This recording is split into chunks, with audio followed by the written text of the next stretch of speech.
अस्सलामुअलैकुम, मैं हूँ सलवा स्नैन। आप देख रहे हैं जोर न्यूज़ HD।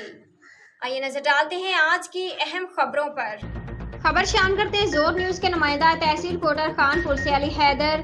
खानपुर में सजा कबड्डी मेला, जिसे देखकर शायकीन खूब लुत्फानंदोज हुए, खिलाड़ियों को खूब दाद दी।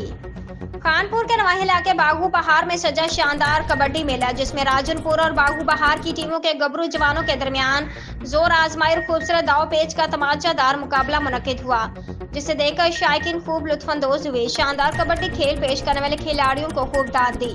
खेल कबड्डी का मुकाबला खानपुर की टीम ने 3 पॉइंट से अपने नाम कर लिया। मेहमान खसूसी लैंड राड राव नसीम और चौधरी शबीर रंधावा के साथ दीगर मौजूदीन ने भी शिरकत की।